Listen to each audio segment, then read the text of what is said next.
from the Olivet Discourse. One video in particular, I'll give you a warning before I play it, is a little bit harder to watch. We're not going to watch that right now, but I'll definitely give you a heads up. If you don't want to watch it, you can either put your head down or walk away. But let's start looking at the birth pains. I'm going to put this video first. The rainforest is being consumed by fire. In fact, there's an 80% increase in fires just over the last year alone. And this comes, of course, after the hottest July our planet has ever seen. Some of these fires you can see from space. You can actually see the smoke. But what we're really watching are those hot spots. We call them anomalies. About 74,000 fires so far this year. That's 85% more than this time last year.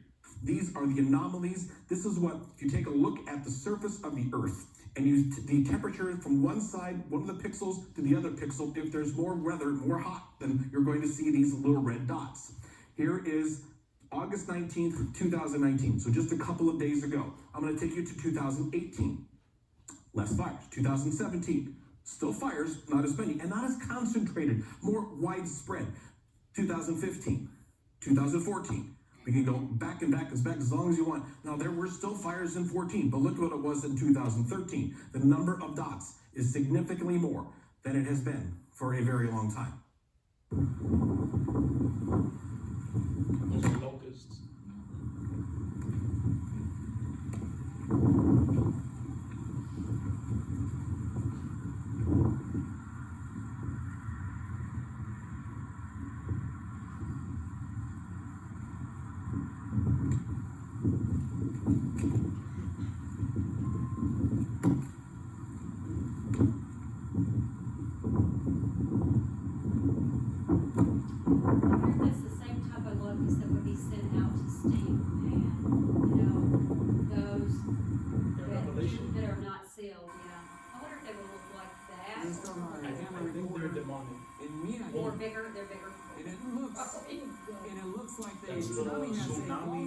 Earthquake from Japan in Miyagi Prefecture. 2011, if I'm not Live footage mistaken. of Miyagi as the tsunami has struck the area, obviously engulfing farms, homes alongside the river.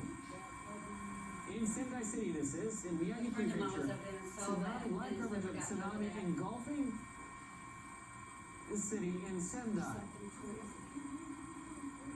If you ever go to Hawaii, the first day of the month at 9 o'clock in the evening, For they'll have those of you tsunami that alarm have that just goes tuned off. in to Nobody NHK, told me we're that. seeing live coverage from our helicopters of tsunami engulfing Just to let everybody know, this is alarm to make sure, you know, area us sitting at a restaurant. in Miyagi Prefecture. What is that? We went on for about 10 Disaster, minutes. major earthquake hitting Japan Friday afternoon. Japan's meteorological agency saying the quake measured 7.9. 10 years ago, Haiti was ravaged by a 7.3 magnitude earthquake. Catastrophic destruction left over 1.5 million people homeless. Over 220,000 people were killed. More than 300,000 injured. There were bodies everywhere. There were piles of bodies in the streets. You could see in the rubble people. That's Global National's Mike Drolet, who was on the ground reporting on the devastation in Haiti soon after the earthquake. It was different than any other place that I'd been. I mean, I'd seen poverty in Afghanistan. I'd seen a need after Hurricane Katrina in New Orleans where people had nothing left. I'd been to school shootings in the U.S. where people were devastated at the loss of life and the humanity. But people down there were dumbfounded. These are amongst the poorest people in the world. They had nothing to begin with. And then you took away nothing. And they were left with even less. They may have had a roof over their heads, but now they don't even have that. They were surviving on $2 a day. Now they're scrambling to find anything. One of the poorest countries in the Western Hemisphere, left in ruins. Oh my God, please God, please God, oh my God, oh my God, please keep the horses there, please God, please.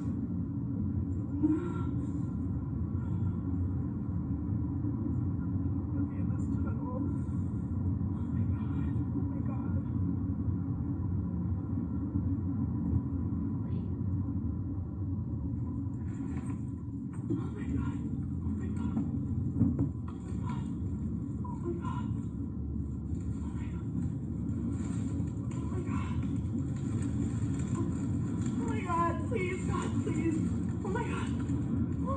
Please let me out of here. Please, God. Please, God. Please let me out of here. Please, God. Please. Oh, God. Oh. Oh. Oh, my God.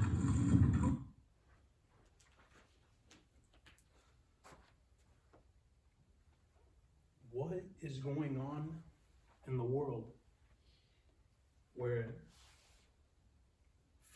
we see fires that have become a yearly occurrence now? We see California, I believe that was California, like clockwork. I guarantee you again this summer, again, another series of fires is going to happen like clockwork.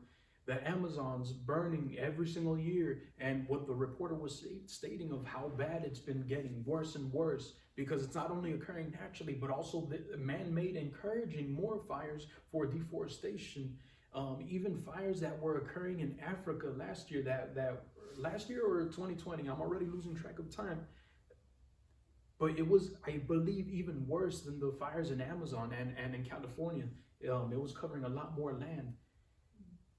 The locusts, just billions, not million, billions, covering miles and miles worth of territory as the entire horde. It didn't matter what angle you pointed the camera, that horde was completely everywhere. And the problem with it is that it was causing famines because they would just fly from one spot to another spot, decimating entire crops. Earthquakes, tsunamis on the rise, destroying cities, destroying land, destroying people's livelihood. What else did we see? We saw a mixture of so many different things, and all across the earth. In most of these cases, these things are not even controlled by man. These are just things that are occurring naturally across the earth. And it's like, what is going on? And it's with that frame of reference that I want to point out to you, where I want to begin this discussion of the birth pains, which Jesus mentions in his Olivet Discourse. The Olivet Discourse is well known for being that long explanation that Jesus gives from Matthew chapter 24 and 25. We won't cover the entire Olivet Discourse, but we do want to focus on one particular aspect, which is a category that he mentions at the beginning, referred to as the birth pains. I believe that we are currently living in the times of the birth pains. And the Olivet Discourse is not only mentioned in the book of Matthew, it is also mentioned in Mark and Luke. Matthew 24 just happens to be the most famous because it is the longest, but there are certain key details in Mark 13 and Luke 21 that those accounts add a bit more details that we're also going to use for the sake of our study. So Jesus prophesies extensively on end-time events in what is known as the Olivet Discourse. Before the true calamities begin, which is the tribulation, Jesus mentions a series of birth pains that will occur. Never does Jesus state that these calamities are a part of God's judgment. Although we are going through a rough time, the earth, all these fires, earthquakes, everything, the locusts, never is it mentioned, is it highlighted in these verses that these are due to God's judgment. I incorrectly heard a preacher once when I was going to church in 2011 that he said that the earthquake in Haiti was due to their sin. I do not believe that that is the case. There may be sin in Haiti, but there is also sin in North Carolina. There's also sin in Miami, Florida, when I had heard that. So I do not think it is right to call these birth pains judgments of God. It will get the holy and the unholy. They are, from an insurance standpoint, they are acts of God, although it is not technically an act of God. It is an act of nature. So these are a prophetic telling of the times we are living in. God's judgment is finally revealed in the tribulation, and that is what makes the tribulation different. It is a specific judgment coming from God. It is not these random birth pains. Now, we are given a little bit of information about these birth pains. And let me break that down. Because the term birth pains is used, first off, I want to follow that analogy. Because the term birth pains is used, I believe it is a measurable sign. So as we see birth pains, as you get closer to giving birth, I'm sure you ladies here can give me more details than I could ever try to fathom. But as you come closer to giving birth, these pains occur more frequently, occur more intense, at the peak of everything. And there's a way of measuring it. Okay, it's happening once every 10 minutes, once every 5 minutes, every 3 minutes, 2-minute intervals, 1-minute intervals. As it gets closer towards the end, now you start crowning, then you give birth. The most intense amount of pain is during the birthing process, and then finally you have a child. Following that same analogy, the birth pains are just the pains occurring, the tribulation being that final crowning birthing process, and instead of a child coming out, it is the Son of God coming down. So that's how I want to frame that analogy. So following the analogy, just as the birth pains have a trend of increasing in frequency and intensity as a woman nears the final hours of giving birth, the data should also show the same concerning the birth pains that Christ mentions. So that's one of the key things that we want to see in order to determine whether or not we see an increase in frequency and intensity of the birth pains that Jesus mentions. Again, I may believe that we're in the birth pains, but I want to show you the data so that with proof, it's, hey, yes, we're living in the times of the birth pains. The peaks of these pains occurs during the 7-year tribulation, with the figurative birth occurring once Christ descends from heaven. So what are these birth pains? So using a combination of Matthew, Mark, and Luke, the 3 accounts, I listed every single unique birth pain mentioned. And what we have is this list. So from Matthew chapter 24, verse 7, we see earthquakes are mentioned.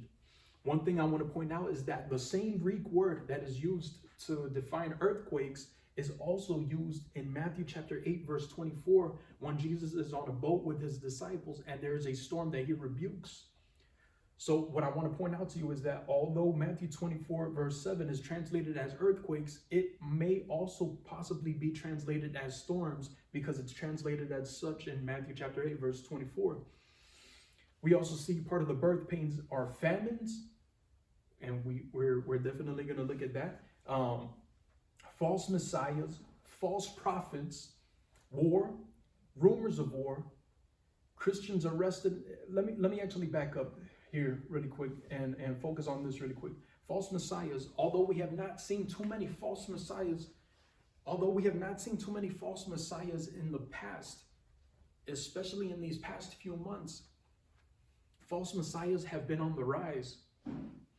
I recently saw a video where they took it down, but it was a group of Jews, and they a prominent older rabbi had given a Messiah candidate. He did not say that this is their Messiah, but he gave a candidate. The key thing for the Jews to elect the Messiah is that everyone needs to agree and follow that Messiah. That in turn will be the Antichrist.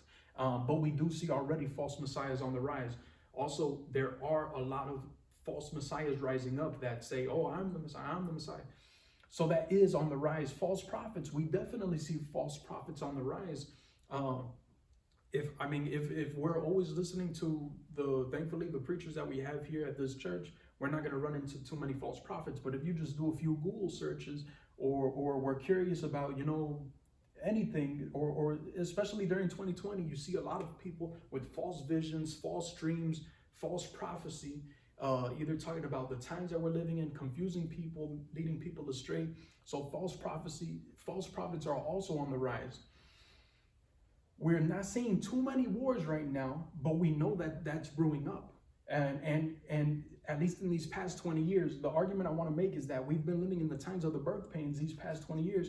And in the past 20 years, we have definitely seen war, but I definitely think there's more to come. But also included in the birth pains are rumors of war, and we are definitely living in the times of rumors of war. That's also classified as a birth pain. Right now, we have a rumor of war between the United States and Russia. We have rumors of war between Israel and Iran, and also Turkey, 2 separate accounts.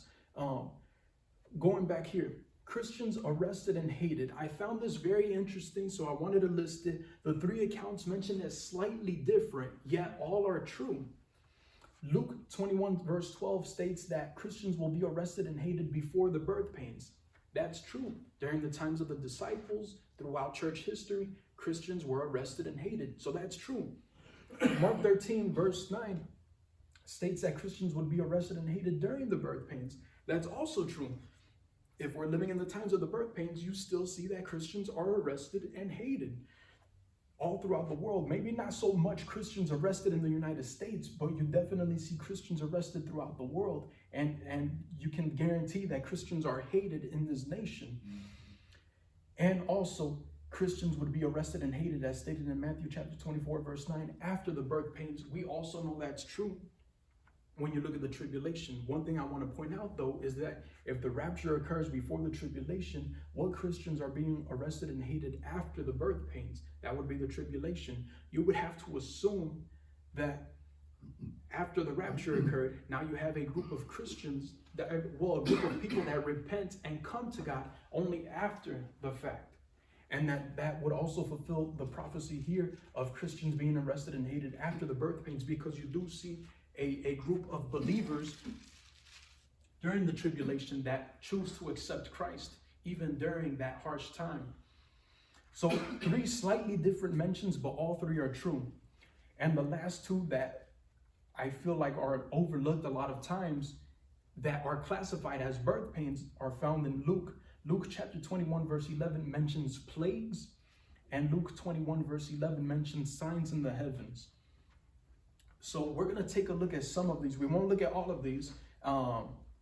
We'll take a look at some of these birth pains. And again, the proof I want to point out to you is that if we are living in the times of the birth pains, we should see an increase in frequency and intensity. So, and one thing I want to point out to you is, which I've mentioned in previous weeks, that I created this PowerPoint and got most of this data in 2017. And that's going to be important in just a moment, not right now. Now, the first thing we see here is data based on earthquakes. I got this information. I like getting my information from secular websites. It's just the skeptical way that I am. I don't necessarily like getting information from a Christian source that I know is going to agree with me. I believe that if the information is true, I should be able to find the same truthful information even from a secular website. So I got this from NOAA.gov that records a lot of weather events and so on. So here we see earthquakes by decade. Let me show you.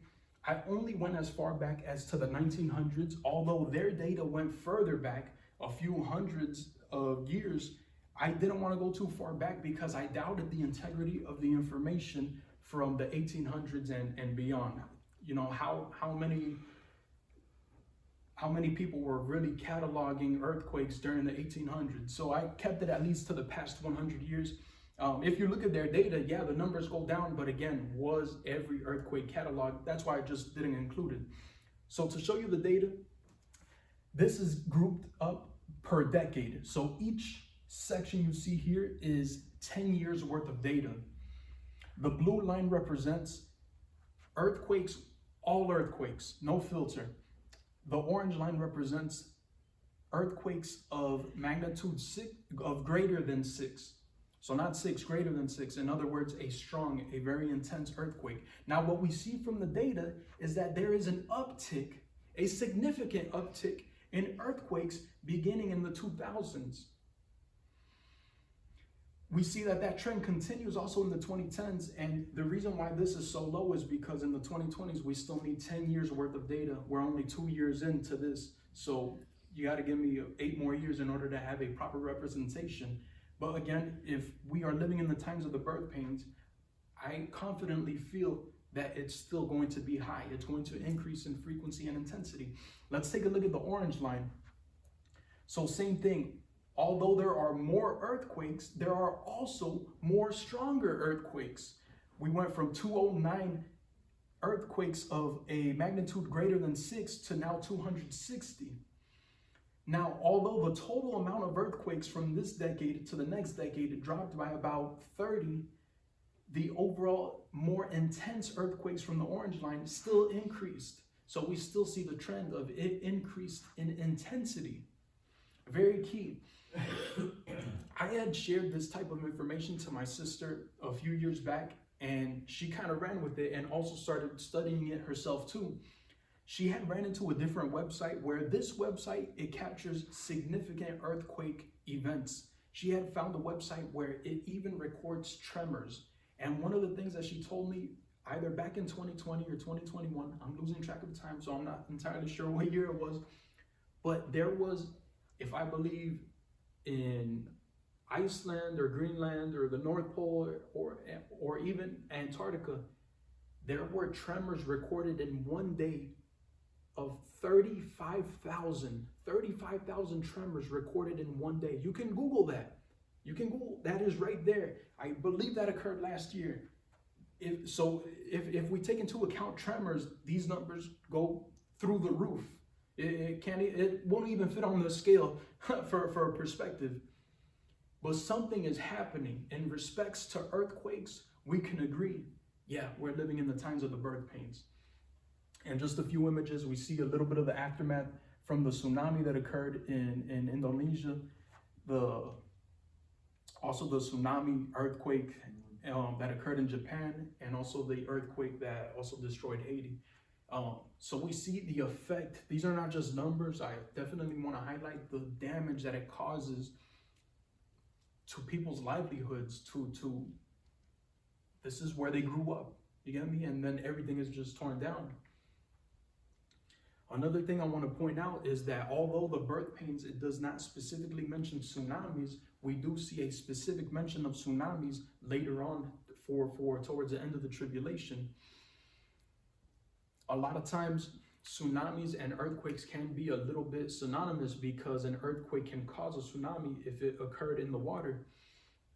So I just find it interesting that you also see an uptick of tsunamis, but let me show you this data really quick. So those tsunamis are specifically mentioned late in the passage after the birth pains, occurring after the birth pains. It is interesting to note that we have already seen a rise in deadly tsunamis, and this is the verse that mentions tsunamis.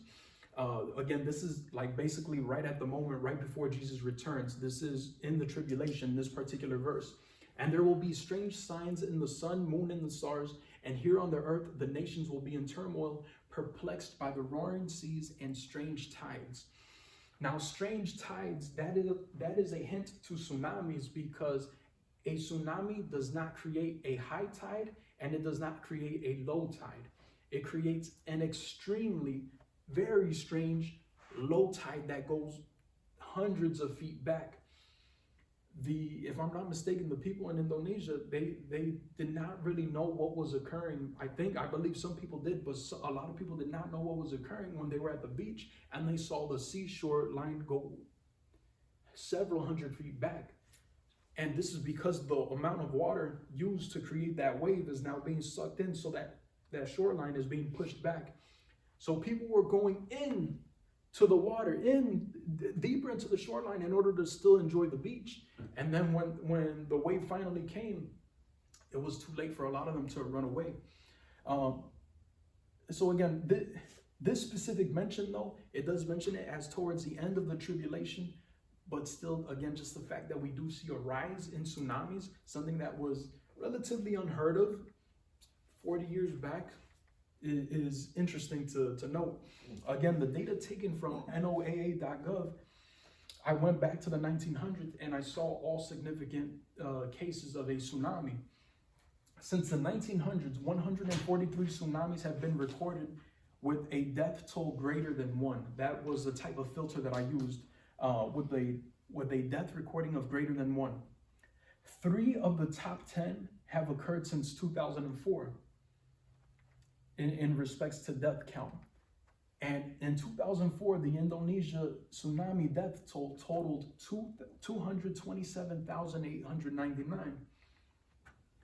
To put that in perspective of the other 10 that are recorded as top 10, the 2004 Indonesia death count being 3 times all tsunami deaths in the last 100 years. In other words, the intensity that occurred here does not compare to anything else that we have. There is, if you go far back enough, there is one from hundreds of years back, I think like The 1500s, if I'm not mistaken, were also a large community had also been taken.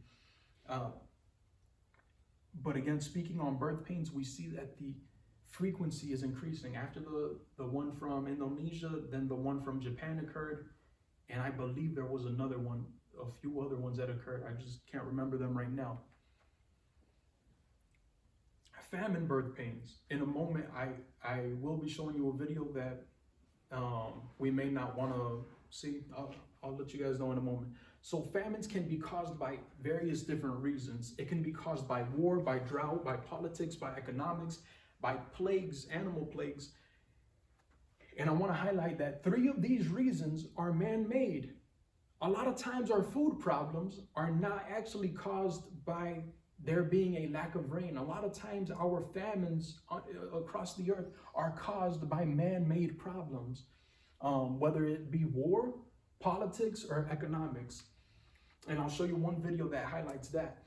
So again, when I was writing this, when I was creating this PowerPoint back in 2017, the one that was circulating, that was most well known, was 4 man-made famines affecting the Southern African area, threatening 20 million people due to the war in Yemen, and actually a few other reasons as well. Now in 2020, we also have a larger than normal plague of locusts affecting East Africa. So I had continued to update this PowerPoint, and one of the things I wanted to add for 2020 is that due to the locust plagues that began affecting East Africa, again, these billions and billions worth of locusts decimating entire crops. Now the people that relied on those crops to eat had no food. So not only did you have a man-made famine being caused, now you also had the plague famine also causing this. One of the things that I feel like we're beginning to see in this country is a little bit of these economic famines, where it was hard the other day just for me to find some chicken. And I think that's just a hint of it. I don't think, hopefully not, that we will go through something as severe as them. But I feel probably at its worst, we may experience malnourishment, where all we have left is processed foods and candy and no, because those factories are here in the United States, but in respects to chicken, beef, or vegetables or things like that, we may see a decrease in these coming times. So this video, it's not too graphic. We traveled to Lear County, and it was This one there that we explains crossed the over economics just by a mile or two of into the rebel 4 territory. man-made famines around the Southern Africa A area. man approached me and he started describing the horrendous violence that had happened. He said government soldiers came in to their village and killed his 5-year-old child and forced him to eat some of her body. That's Jane Ferguson, a journalist who was just in South Sudan, covering a famine that's left about 100,000 people starving and 5.5 million more at risk. She was here in Unity, a state where the UN officially declared a famine in February 2017. It's also where the worst violence in South Sudan's 4-year civil war has taken place, and that's not a coincidence. The violence has destroyed crops and markets and has forced people to flee. As a result, there's no food. In the past, humanitarian aid has been the best solution for famines, but today, the South Sudanese government is blocking access to much of the country in an attempt to starve the rebels. It's why South Sudan's famine is man-made, and so are the 3 other famines developing in Nigeria, Somalia, and Yemen. Wars in these 4 countries are threatening to starve 20 million people.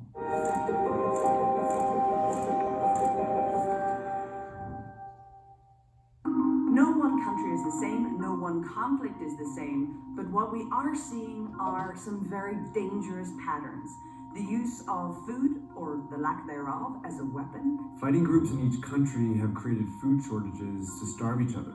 South Sudan became an independent country in 2011, but fell into civil war just 2 years later. It started as a personal rivalry between President Salva Kiir and former Vice President Riek Machar, but with each leader belonging to a different ethnic group, it soon became a tribal conflict. What we're seeing now is this war almost cannibalizing, where it's disintegrating into smaller and smaller groups across the country. What we saw when we got there was clear evidence of ethnic cleansing. The government has blocked humanitarian aid to parts of rebel territory, leaving millions of civilians trapped without access to food, and it's created chaos. The fighting has forced tens of thousands to leave their homes, often for the dense marshlands that surround cities. It's such a good hiding place, but it's also a place where people starve to death. They have no means of finding food. There's a similar situation in Nigeria, where the government's been fighting the Islamist militant group Boko Haram since 2009. The terrorist group controls large portions of Borno State, and it's responsible for mass killings, suicide bombings, and kidnappings in the region. Their violent tactics have displaced nearly 2 million people and collapsed the agricultural economy. The Nigerian government restricts aid to keep supplies from reaching Boko Haram territory, where civilians continue to be at risk of starvation. Over in Somalia, another al-Qaeda-linked terrorist group, Al-Shabaab, controls at least 10% of the country. Getting aid to those areas has proven difficult as well. Back in 2011, during the last famine, the group killed aid workers and looted supply trucks. Now a drought has recreated famine conditions in Somalia, and limited access to humanitarian aid has made the situation worse. This time, Al-Shabaab claims it will allow people to move and find aid, but if they don't, millions will be trapped without food again. The clearest example of a man-made famine is just north of Somalia, in Yemen. Civil war broke out in 2014 between the government and a rebel group called the Houthis. They've received weapons, personnel, and support from Iran. In response, Saudi Arabia, Iran's rival in the Middle East, intervened in 2015 on behalf of the government. It began bombing Houthi territory, but also roads, bridges, and ports to block Iranian supplies. Saudis also set up a naval blockade that keeps 85% of the food supplies out of Yemen. Meanwhile, in the interior, 7 million people are at risk of starvation. Yemen's food shortage is caused by an internal conflict, but it's controlled by the geopolitics of the region. This makes man-made famines incredibly hard to solve. So if it comes down to simply trying to save lives, that is something that's easy to do, unless you cannot get access, unless there are warring sides who are trying to push hunger deliberately on people, and unless the food simply can't reach them. So if you get food to someone, they won't starve to death. That's why it's not particularly complicated. But the crisis is only getting worse. Massive streams of refugees are overwhelming neighboring countries. Uganda's Bidi camp now holds 800,000 people, making it the largest refugee camp in the world. Overcrowded camps are breeding grounds for disease, and cholera outbreaks have been reported across the entire region. It's why humanitarian groups are struggling to keep up. The UN reports that it needs $4.4 billion to address the famines, and they've only raised 14% of that thus far. But if the conflicts that are driving these famines aren't addressed, no amount of aid will solve these man-made crises.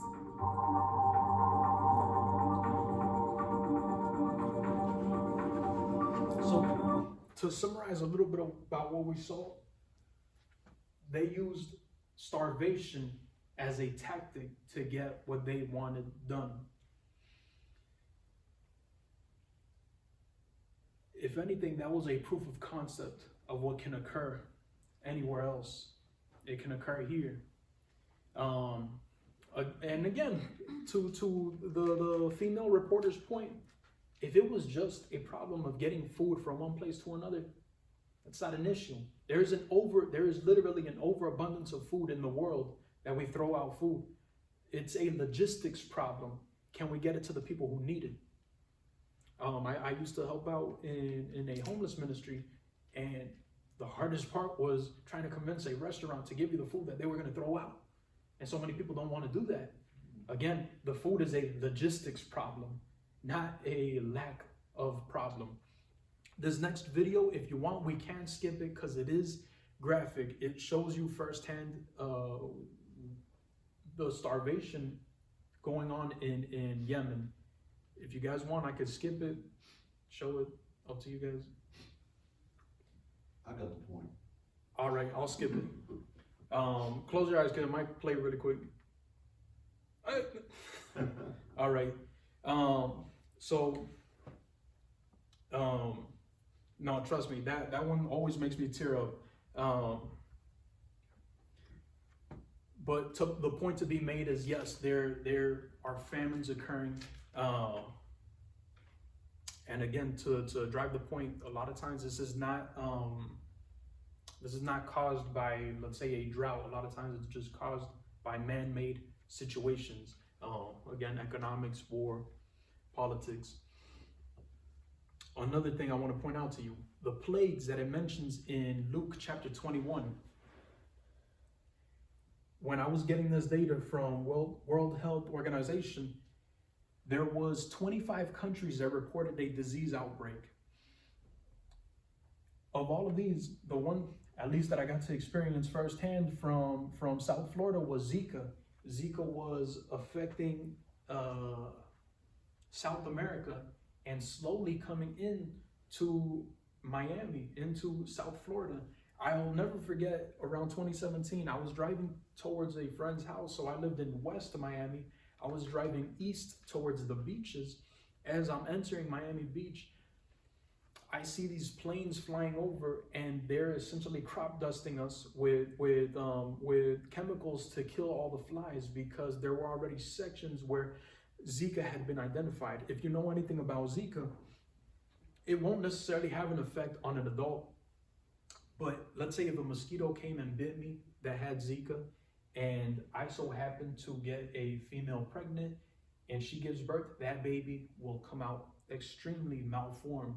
Same thing applies if a female were to get bit by a mosquito, whether or not she is pregnant at the moment or before she gets pregnant, it ruins your future lineage.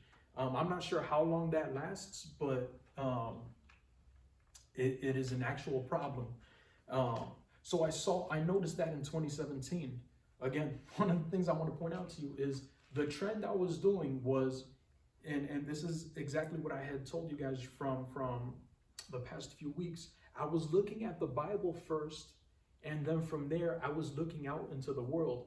I was establishing what to look out for based on the Bible, not the other way around. Not looking out into the world and does that fit into the Bible? Because again, as I said, if you try doing it backwards, you'll succeed in the wrong way. So continuing on. I see you got more of them there. Yeah, I got a little bit more.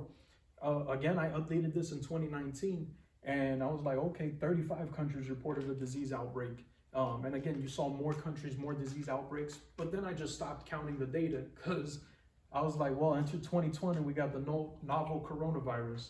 And I was like, I don't think I got to prove the point to anybody. We're living in the times of the birth pains of plagues as well. And again, you don't even need to see this data anymore. You can just prove the point. We're living in it right here. Yeah, I heard on the news yesterday where they were talking about that what we've gone through with COVID, we can start to expect that every year now. Yeah. More One of the things vaccines needed. I want to point out to you, I didn't bring this book, but unfortunately, due to the world that we're living in, and one of the things we can talk about with plagues, viruses, is that they can be man-made. That technology has existed for quite some time. There is a book that I didn't finish reading, but it's called A Higher Form of Killing. It's essentially a form of population control in order to kill via man-made diseases.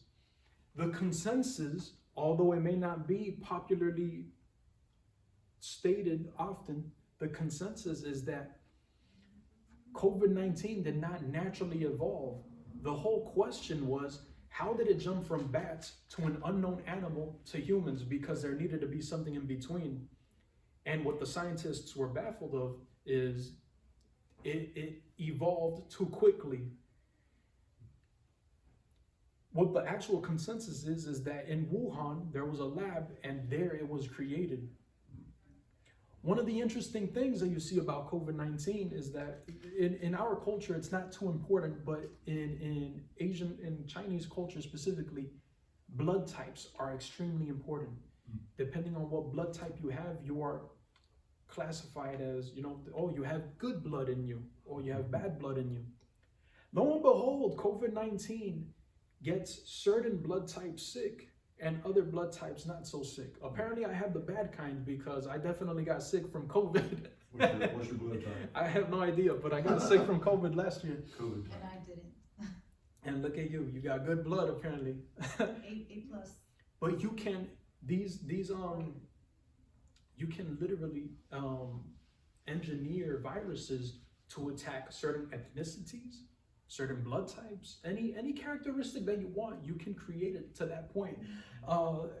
To speak again a little bit about genetic engineering, which is something that I want to focus on for next week. We're going to cover a few weird topics next week.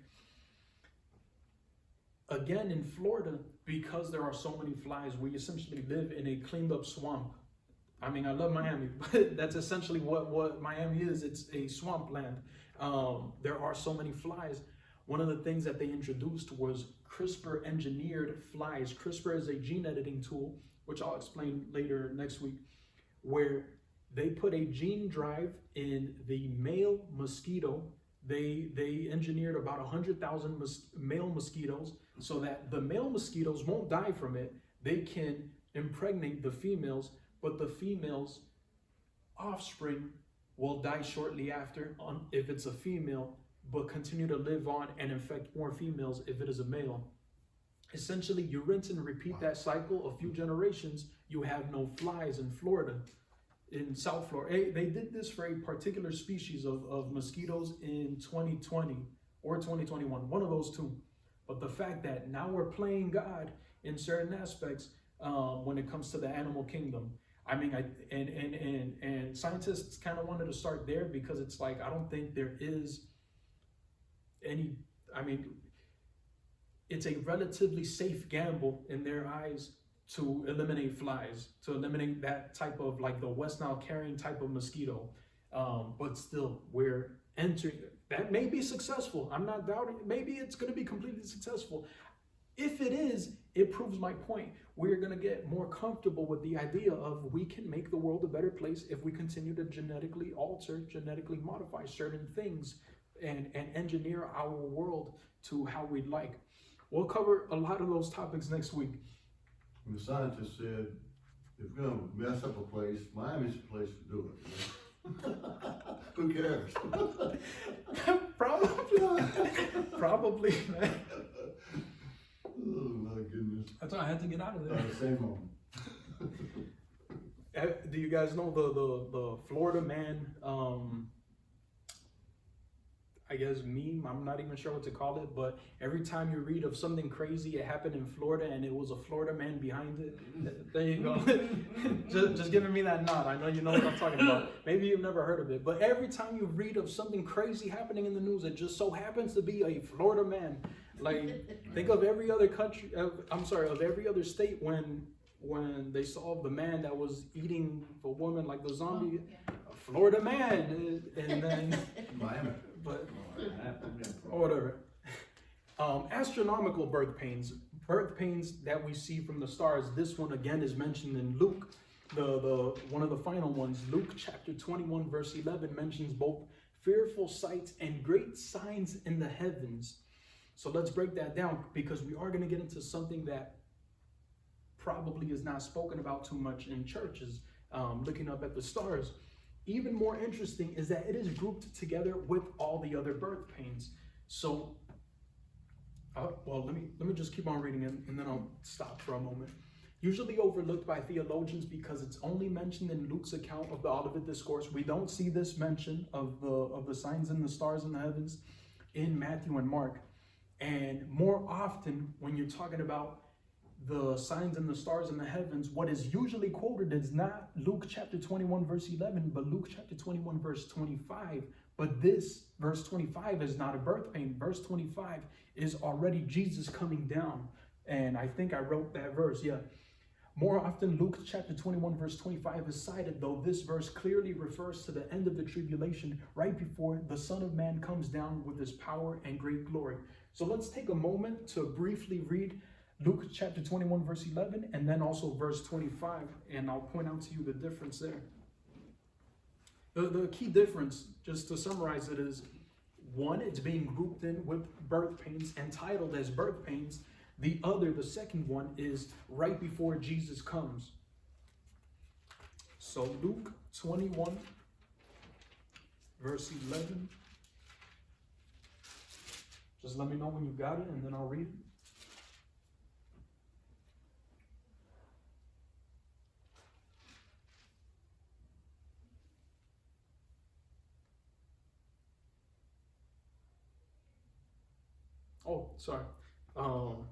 Verse 11 states, there will be great earthquakes, and there will be famines and plagues in many lands, and there will be terrifying things and great miraculous signs from heaven. So great terrifying things and great miraculous signs from heaven. Again, that being grouped in with the whole section of birth pains. Moving on to verse 25, so go a little bit lower. And now we see verse 25. And there will be strange signs in the sun, moon, and stars. And here on earth, the nations will be in turmoil, perplexed by the roaring seas and strange tides. Let's keep reading. Verse 26. People will be terrified at what they see coming upon the earth, for the powers in the heavens will be shaken. Then everyone will see the Son of Man coming on the cloud with power and great glory. So when all these things begin to happen, stand and look up, for your salvation is near. So that second mention, talking about in the tribulation, and the first portion, verse 11, talking about a birth pain section, rumors of war, earthquakes, plagues, so on and so forth. So there's a key difference there, and that's just something I wanted to point out, because a lot of times I've heard theologians say, no, that's only during the tribulation, but they're not looking at that verse clearly. So I need to teach you a little bit about this concept. Again, it's not a topic spoken about too much in the church. But Genesis chapter 1, verse 14 begins the whole teaching on looking at the stars. God says, and God said, let there be lights in the firmament of the heavens to divide the day from the night. This is their purpose, to divide the day from the night, and let them be for signs and for seasons and for days and for years. Now, one of these Hebrew words that I want to define a little bit more clearly, that in the KJV, it wasn't really defined too well, as seasons. It's not talking about the stars are not for summer, spring, fall, winter. The seasons, it really translates to appointed times. So that these stars that we see in the heavens, let them be for signs and for appointed times. What is an appointed time? This, when we look at Leviticus chapter 23, we find out that there are 70 appointed times in the Jewish world, in the Jewish mind. They know what an appointed time is. It is a specific day, a specific moment where they are either, where they are, I'll put it like this, where they are following a commandment of God. So God had commanded them to always observe the Sabbath. That is an appointed time in the Jewish mind. It should be an appointed time in our minds too. The 7 days of Passover, so Passover includes a few other feasts, but that would be 7 appointed times, 7 appointed days. The Feast of Weeks, another one, Pentecost. The Feast of Trumpets, the Day of Atonement, Feast of Tabernacles, 8th Day of Assembly. You add all of that together, you end up getting 70 appointed times. So let's continue. So 2 noteworthy signs of the heavens that I want to show you, which combine the idea that they are a sign occurring in the heavens and they match with an appointed time. One of these 70 that I had just shown you here, they match with specifically one of these feasts.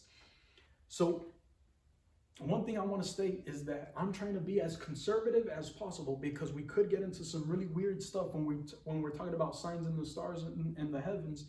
So me trying to be as conservative as possible, the criteria I am using to say that it is a sign, that it is a birth pain, in other words, is that it needs to combine both the fact that it is a sign, which we'll see, whether it's an eclipse, a solar eclipse, or the star conjunction, or this, that, whatever. But it needs to combine the fact that it is a sign and that it matches up with an appointed time, that it falls on a day of a feast, in other words, or a special Sabbath, in other words. So let's look at these 2 occurrences that I'm going to bring up. There may be more, again, as I was saying, but I'm trying to be as conservative as possible. So the blood moon tetrad that occurred from 2014 to 2015, what is it? For 2 consecutive years, Passover and the Feast of Tabernacles, 2 of the appointed times from the 70 that I had told you, were accompanied by a lunar eclipse and visible from Israel. So again, just as another highlight of why I feel like it was important, it was also visible from Israel. It wasn't visible from Miami. It wasn't visible from North Carolina. It was visible in Israel on a appointed time, and there was a sign in the heaven. So I feel like it checked every single box where it's like, okay, yes, we can call this a sign. The second one that we're going to look at in a little bit also is the Revelation 12 sign, which occurred in 2017. This is an astrological sign where the stars align through a 9-month period coinciding with the description found in Revelation 12 verses 1 and 2. In September 23rd, 2017, being the day that the woman gives birth, is a special Sabbath that falls between Rosh Hashanah and Yom Kippur, the Sabbath of returning. Again, this is another occurrence where a sign is occurring and coinciding perfectly with an appointed time. The appointed time being between Rosh Hashanah and Yom Kippur, known as the Shabbat of returning. These are rare astrological occurrences which made more interesting because they match up perfectly with Jewish appointed times. Another thing is that these occurrences are so rare. There's a software where it lets you see what currently in the day that you're in, how the stars are aligned, how everything is aligned. That software also lets you go forward in time and backward in time to see when that, which is how scientists calculate when another lunar eclipse, solar eclipse is going to happen, when I don't even know the terms because I'm just not too familiar with that world, but terms like, oh, when Mercury is in retrograde or passing from here to there and what position it's at. But that software lets you see all of that, and because it's all following paths, you can essentially calculate that and go backwards in time. Now, these two things that had happened, they are so rare. If you go backwards in time, you cannot find another occurrence of something like this happening. Yes, sure, you may see some of these stars align like you'd see in Revelation chapter 12, but they don't occur for as long as they did, and they never fell on an appointed time. They never fell on in between Rosh Hashanah and Yom Kippur. Same thing.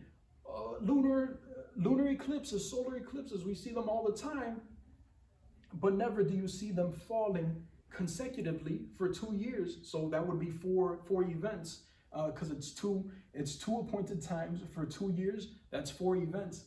Never do you see them occur consecutively 4 times if you go backwards in time or forwards in time.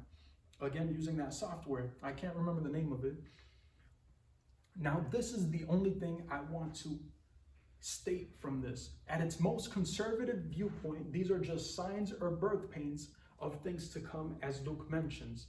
I don't want to dive in too deep to it and say that this is a sign for the rapture, this is a sign for the tribulation. This is a sign of a birth pain. Again, speaking of birth pains, as it mentions in Luke chapter 21, verse 11. If you are more skeptical, you would have to argue that Luke meant something else by signs in the heavens, because there are those skeptics. I don't believe that that is the case if you clearly look at Luke 21, verse 11. If you were too mystical, the other end of the spectrum, if you were too mystical and went outside of the scope of that Bible prophecy, you would have falsely claimed that certain events would occur, like the rapture or the tribulation, which would contradict the rule of imminence Jesus mentions. So again, I don't fall in any of these two camps. I'm just trying to be as conservative as possible and just say, I believe these are birth pains. So let's look a little bit as to what that looked like. So Passover, April 15th, 2014, the Feast of Tabernacles, October 8th, 2014, Passover, April 4th, 2015, and the Feast of Tabernacles, September 28th, 2015. All these lunar eclipses, were visible from Israel and fell on these feasts. It was an amazing sign. It was an amazing sign. Did anything happen because of it? No. But it's definitely a birth pains. Again, God is highlighting that we're living in a special time. Whether you're looking at the earthquakes, whether you're looking at the fires, at the plagues, at the whatever it is, we're living in a special time. And it's like God trying to wake us up to highlight to us there's something occurring. Something huge is about to occur.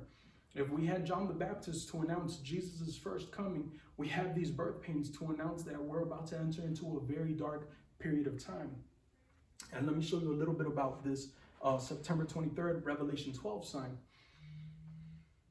So Let's read the verse. It says, "And there appeared a great wonder in heaven, a woman clothed with the sun and the moon under her feet, and upon her head a crown of 12 stars. And she, being with child, cried, travailing in birth and pained to be delivered." So I'm not saying that this is a fulfillment of the prophecy, but it happens to, because if you read the entire chapter, it's speaking about something else. But you see that there is a similarity that occurred between what is stated here and the sign that we see there. When you read Revelation 12, it's talking about something else, which we'll get into when we actually start talking about that. But what we see occurred is that Leo is always above Virgo's head. And I'll explain these signs in a moment. Leo is always above Virgo's head, but that only accounts for 9 stars. What occurred interesting during this 9-month period is that Mercury, Mars, and Venus were also coinciding right around this area. So then you could argue there are 12 stars, a crown of 12 stars being over her head. The moon also happened to fall right beneath the sign of Virgo, where again, it matches up with this, and the moon under her feet, and the sun, and clothed with the sun. And again, the sun continued to fall in this area right towards Virgo. And then Jupiter, who a lot of times is referred to as the sun, was within the constellation of Virgo for that 9-month period. The moment that Jupiter came out, it fell on September 23rd, which is again that Feast of Trumpets, that Shabbat of Returning. So if you're paying attention, I just mentioned to you something really weird. I'm talking about Virgo and I'm talking about Leo. Why are you talking about the Zodiac signs? And this is what I wanted to highlight to you guys. The origins of the Zodiac. Most people would say that this is blasphemy, which I kind of agree with you. How it is now, how astrology is today, oh, tell me your sign and I'll tell you your future. That's obviously blasphemy. But we actually find something out in the Bible. I'm going to try to briefly cover it. We don't really have to go too deep into it. But why did I just mention the zodiac name Virgo and Leo? We get a little bit of information in the Bible talking about these signs, talking about something that has been lost in time. And we see that a lot in the book of Job. We see in Job chapter 9, verse 9, where specific stars are mentioned: the Pleiades, Orion, Arcturus. Also in Job chapter 38, verse 31, God hints at the Pleiades being a cluster of stars. If you were to look at the Pleiades by your naked eye, you would think that it is just one really big star. Yet, again, Job being the oldest book in the Bible, although Moses is covering the creation and writing about the book of Genesis, he is writing that from in looking retrospectively that God told him what occurred in the past. Job is living in the times of Abraham, so Job is the oldest book in the Bible. If that made any sense, how I just explained it right now. Again, the point I want to highlight is that God knew that the Pleiades are a cluster of stars. And in Job chapter 38, verse 32, the very next verse, God says, "Can thou bring forth Mazzaroth in his season?" And this is where we get to the origins of the Zodiac, the Mazzaroth. The Mazzaroth is the Hebrew equivalent to what we commonly know as the Zodiac. There's a very interesting book. I wish I was able to bring it today, but I lent it to a friend, never got it back. E.W. Bullinger, he has a book titled The Witness of the Stars. If you guys want to look into this, I highly recommend checking out his book. What he argues is that the constellations, the original story of the constellations is not that they saw, oh, that kind of looks like a virgin, a woman, let me call that Virgo. Oh, that kind of looks like a lion, let me write that, let me call that Leo. But that it is a story that was originally given to the sons of Adam, and the pictures help assist with the story. If you put the story together, so each constellation also has smaller stars next to it called deacons, And if you put the story together of the consolation, if you read it in order if you read the consolations in order along with their deacons, what you get is a gospel, the same gospel that we have today for ancient times. Remember, the Bible, the law only came into existence during Moses' time. That's already something like 2,000 years after Adam. So his argument in writing this book is that there was still a gospel that existed even before Moses. And it's what the generations after Adam would have used. It's an interesting book. Again, we're not going to get too into it, but I am going to show you a little bit about it. So E.W. Bullinger argues in his book, The Witness of the Stars, that the names of the 12 constellations originated before the flood with Adam's descendants. The original names provide a story which explains God's plan of redemption. Let's read a few quotes from his book. It is remarkable that in the book of Job, which is generally allowed to as being the oldest book in the Bible, if not in the world, that we have references to this stellar revelation. This would have been at least 2,000 years before Christ. In that book, the signs of the zodiac and the names of several stars and constellations are mentioned as being ancient and well known. So even during the book of Job, those names are being referred to as being older than that. Job, again, living during the time of Abraham. Continuing, if we turn to history and tradition, we are once met with the fact that the 12 signs are the same, both as to the meaning of their names and their order in all the ancient nations. The Chinese, Chaldean, the Egyptian records go back to more than 2,000 years BC. Indeed, the zodiac in the temples of Dendara and Esna in Egypt are doubtless copies of zodiacs still more ancient, which from internal evidence must be placed nearly 4,000 BC. One of the points I want to highlight to what he's saying is that the names and the meaning of their names have remained the same. It doesn't matter whether you were looking at the Chinese, Chaldean, Egyptian, the Mazzaroth, the original Hebrew one, or the zodiac. Virgo is always a woman that is a virgin. Where do we see a virgin in the Gospels? Mary. Leo being the last sign. We'll look at it in more detail.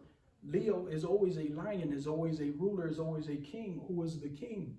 Jesus. I'll show you in just a moment a little bit of what that looks like.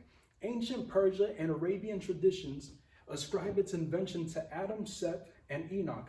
Josephus, so we have already records from ancient Persia and Arabia which state that its invention was from the descendants of Adam. Josephus, usually cited for referring to Jesus in secular history, asserts that it originated in the family of Seth, and he states that the children of Seth, especially Adam, Seth, and Enoch.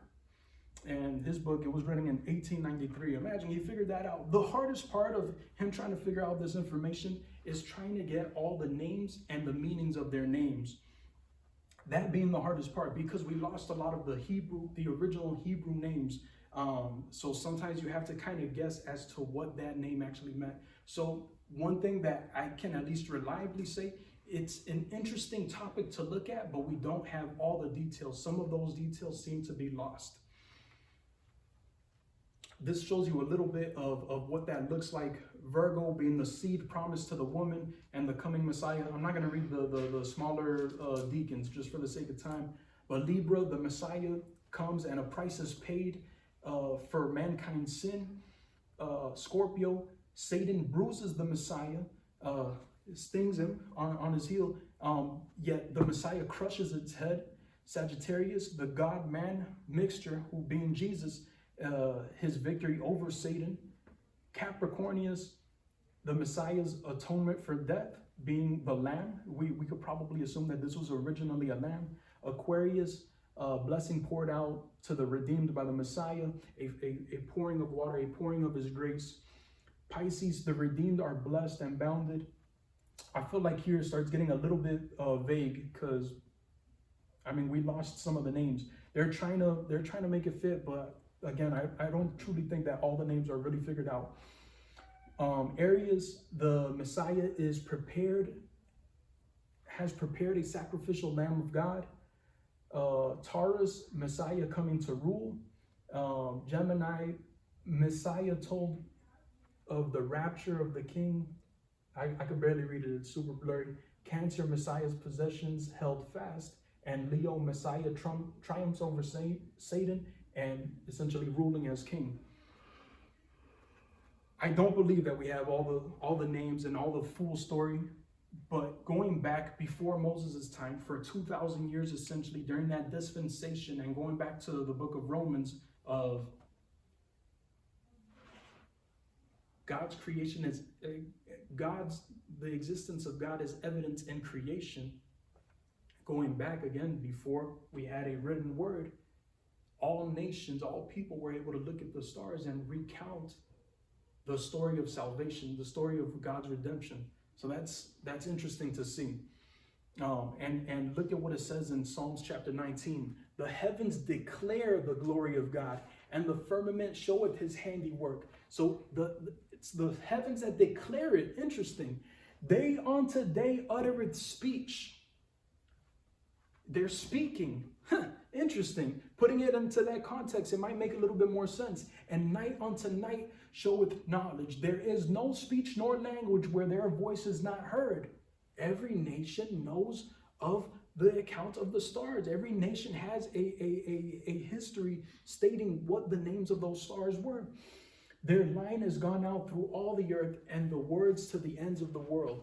In them hath he set a tabernacle for the sun. But let's just conclude with a couple more things. In 2005, a documentary named The Year the Earth Went Wild, which listed all the record-breaking tornadoes, global temperatures, droughts, catastrophes, etc. that was made that year alone. I remember watching this when I was a lot younger, and I was like, oh, wow, that's crazy. The Year the Earth Went Wild. Moving on, they had to make that documentary again. I remember in 2005, it was like, wow, we went through a lot of things in 2005, whether global changes, tornadoes, so on and so forth. 2011, they made that documentary again. They had to make another documentary for the same reason. Again, another year where the earth went wild. And in reality, the truth is, every single year, you would honestly have to make that documentary over and over again, because every single year, in one way or another, we have been breaking records, whether it's in earthquakes, temperatures, fires, whatever it is, but every single year you can claim the earth went wild. So much more can be mentioned about every single aspect of these birth pains. The point to be made is that we are living in the times that Jesus refers to as the birth pains. That's really the only argument I want to leave at the end of this. We're living in the times of the birth pains. And going back to the first topic that we were covering, when can Jesus return? He can return at any moment. Every box is checked. The only thing to consider is God's patience and the Holy Spirit. But other than that, we're all good. So, any questions before we close? So when we started out, we were talking about the temple being rebuilt and something else for things that still needed to be done. That should be occurring in the pre-trib view. That should be occurring sometimes in the first 3.5 years or something like that. Correct, I believe so. Because already in the middle of the tribulation, which will break down Daniel chapter 9 in about 2 weeks. Well, in the next 2 sessions. Next week we're going to cover some weird stuff,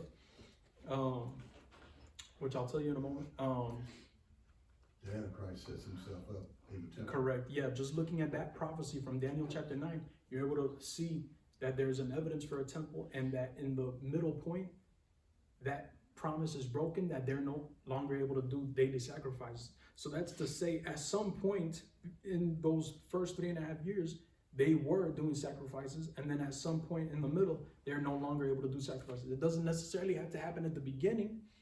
But again, it is interesting to see that when you look at the evidence of what's occurring today, all the puzzle pieces are put together. Not that a temple exists now. And one thing that I would argue is that a temple can exist even before the rapture, or the temple could exist after the rapture. The key thing about the tribulation is that it needs the covenant. It needs that covenant. And it doesn't necessarily need to say, oh, it's a 7-year covenant, because going into some details when we do cover it, it is not 7 years according to our numbers. It is actually the Jewish calendar at that time was 360 days, not 365 days. So their 7 years is different from our 7 years. I mean, I'm So nobody I'm knows the nitpicking. day or the hour. Nobody knows the day or the hour, but we'll look at those details and you'll see that it's actually something like 6 years and a few months. Right. So then, So are we when really this going to see a calendar covenant goes saying? Are we really going to see a covenant saying, "Oh, we're going to have a peace treaty for 6 years and 11 months," or is there just going to be a peace treaty that occurs and God is the one counting? And then retrospectively, now we look back in time and it matched up perfectly. Any other questions? If not, we could close in prayer. No? All right. Thank you, God, for bringing us all here today. I thank you, Lord, for giving us your word, Lord, for giving us the hope that we have, Lord, of you coming and being able to be with you, Lord. I pray, Lord, that we begin to pray in this way where we ask for your kingdom to come, Lord, that we ask for your will to be done, Lord. Looking forward, Lord, not to our own lives, but looking forward to the future that we have with you, Lord. We pray this in your name, Jesus. Amen.